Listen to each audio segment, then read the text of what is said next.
educación, por supuesto a profesores, a padres de familia. Vamos a platicar ahora con Lev Velázquez, miembro de la CENTE en Michoacán. Gracias por estar con nosotros, bienvenido.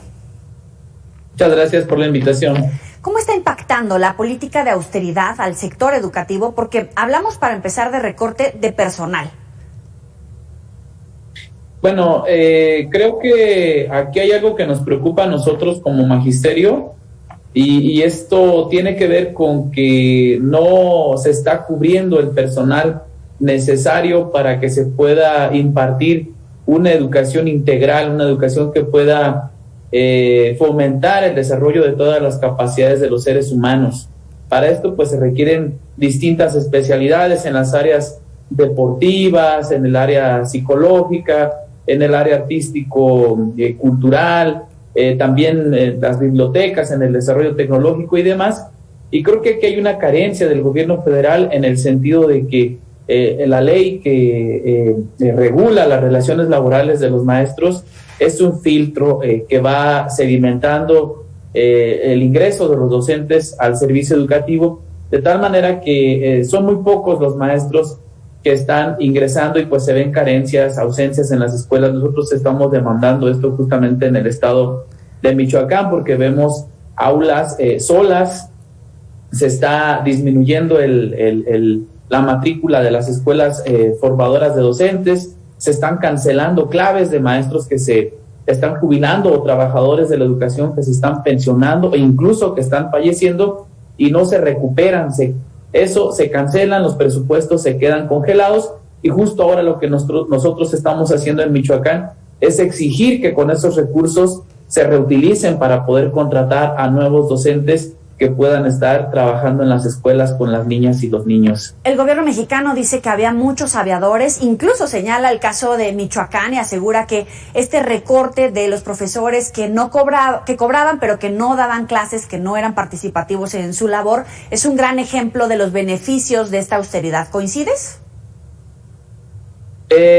Yo creo que este tema de los aviadores es un tema que no se ha querido atender a profundidad. Aquí en el Michoacán lo hemos denunciado desde hace muchos años, hemos mostrado datos, incluso la información que se necesita para poder resolver esta situación. El problema es que hay una burocracia excesiva en las áreas centrales de la Secretaría de Educación que mantienen sus adscripciones en las escuelas regulares, ¿no? Entonces, mientras algunos están participando de manera burocrática, las aulas se quedan solas. Nosotros tenemos datos hoy, por ejemplo, más de 3,000, se requieren más de 3,000 docentes en Michoacán, es decir, un número cercano a eso de grupos. ¿Se no requieren se están o atendiendo. faltan? Perdóname. Faltan alrededor de unos 3,000 docentes en el estado de Michoacán.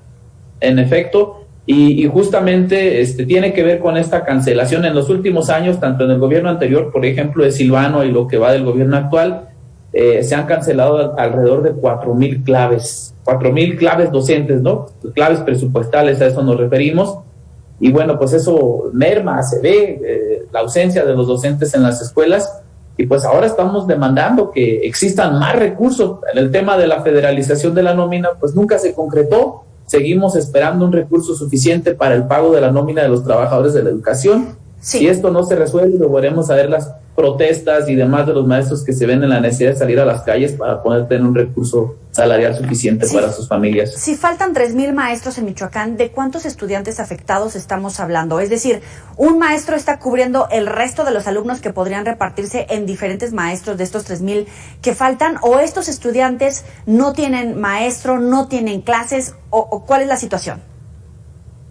Lo que nosotros hacemos recurrentemente es que tenemos que atender más de un grupo, por eso hay bastantes escuelas multigrado, que los profesores que deberían estar realizando funciones de dirección, etcétera, tienen que atender grupos o se fusionan, como ya decía, los grupos escolares. Y también en los últimos años lo que hemos tenido que hacer es que en el caso de las secundarias, profesores que tienen, por decir, 15 horas de alguna materia, y falta un maestro de biología, tienen que cubrir este maestro de biología o las horas que tiene que estar dando clases, pero eso implica que hay maestros que tienen 3, 4, 5 años trabajando de esa manera y que nunca les han reconocido su horario tal cual están trabajando. ¿Y cómo le están haciendo ahorita con la reactivación, el regreso a clases en este modo semipresencial o presencial? ¿Cómo le van a hacer para remontar el rezago educativo? Porque requieren de verdad meterse a fondo para tratar de acompañar a estos estudiantes, pero si hacen falta o están tratando de atender 3, 4 grupos en vez de uno solo, ¿cómo le están haciendo? Bueno, en Michoacán lo que hemos hecho los profesores es trabajar algunos días de la semana. Quizás, por ejemplo, el lunes se habla con los alumnos, se les dan algunas asesorías y se les vuelve a citar hasta el fin de esa semana para recuperar trabajos, revisar y demás. En otros casos se está yendo de manera focalizada a algunas de las escuelas. Nos vemos en dificultades porque los centros educativos no cuentan con el gel, los antibacteriales, todos los materiales sanitarios que se requieren. Se dieron un pequeño kit al principio del ciclo escolar que seguramente se acabó en los primeros 15 días. No creo que haya durado para más. Y pues también nos vemos frente a las carencias tecnológicas tanto de los niños, las niñas, como de las propias escuelas, ¿no? Ahí también creo que se requiere una importante inversión para que los jóvenes puedan tener dispositivos tecnológicos o dotar a las escuelas de dispositivos tecnológicos también y de internet para que puedan atender a los niños y niñas. Es falta de internet, falta de dispositivos, computadoras, etcétera, pero es solamente durante esta administración 100%, hay ventanitas, mesas, baños, todo disponible y repuesto para poder recibir a estos alumnos.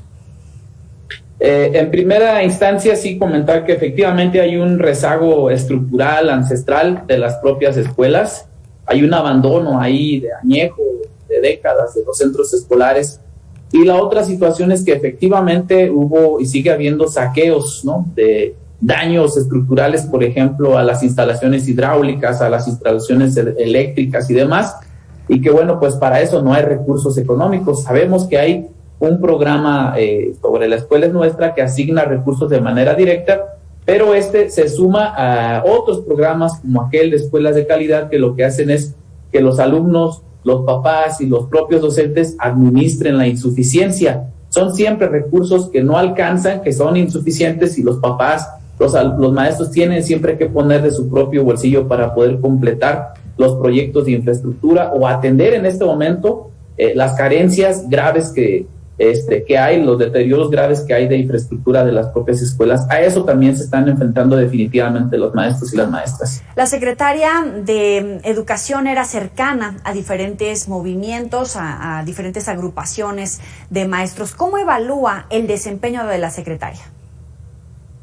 Bueno, hemos visto muy distante a la maestra Delfina del magisterio, la vimos muy cercana justamente al CENTE institucional, a que había estado ligado por décadas a la corrupción, a la antidemocracia, y que hoy, pues no está cerca de los maestros, tan no lo está que hoy pueden observar las asambleas que se están realizando para revisar el documento de trabajo sobre la reforma curricular, que muy tarde llega, por cierto, ¿no?, prácticamente ya pasado la mitad del sexenio, y en las asambleas pues no se ven a los maestros de base, no se ven a los maestros del banquillo, de las aulas, se ve la burocracia sindical, algunos invitados que probablemente sean especialistas muy cercanos al gobierno en algunos casos, pero los maestros como tal pues no se ven. Creo que hay una desatención ahí. La maestra Delfina me parece que sí nos ha quedado de ver al magisterio, y sobre todo pues tampoco se ve el proceso de revalorización. Se suponía que una maestra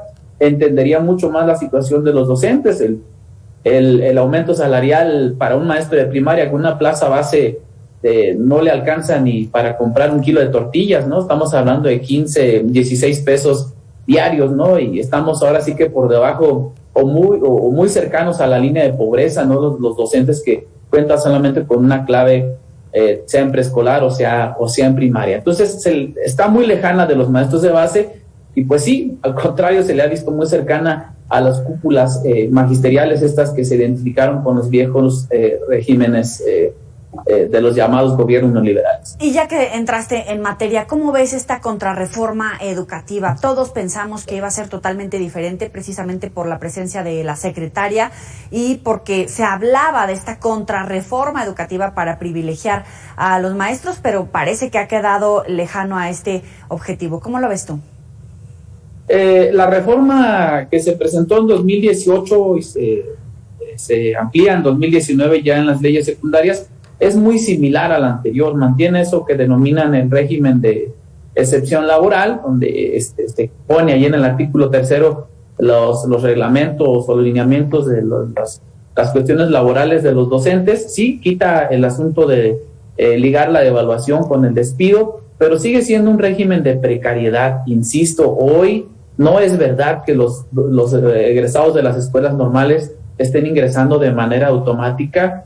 No es verdad tampoco que se esté valorizando a los maestros con programas como esto de la promoción horizontal. Aquí, por cierto, en Michoacán sacaron una convocatoria hace algunos meses, hicieron todo el proceso y al final les dijeron no hay ni un solo peso partido por la mitad para poder ascender de manera horizontal o mejorar el salario de los docentes. No se están respetando los contratos colectivos, no se están respetando el derecho laboral de los maestros. Y ahora presentan un proyecto de modificación de planes y programas de estudio que aparentemente tiene un discurso de las educaciones populares, aparentemente tiene un discurso de pedagogías críticas, pero parece una visión renovada del mismo proyecto que piensa en formar capital humano, mano de obra o inteligencia y emocionalidad ahora disponible para las empresas de base tecnológica, pero muy poco está pensando o situando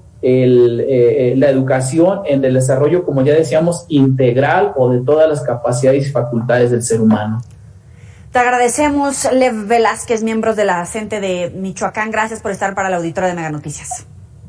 Gracias a ustedes. Buenas noches. Ya sabe que puede recuperar estas y otras entrevistas en nuestros próximos espacios informativos, así como a las redes sociales. También gracias a todos los que nos escriben a través de Twitter.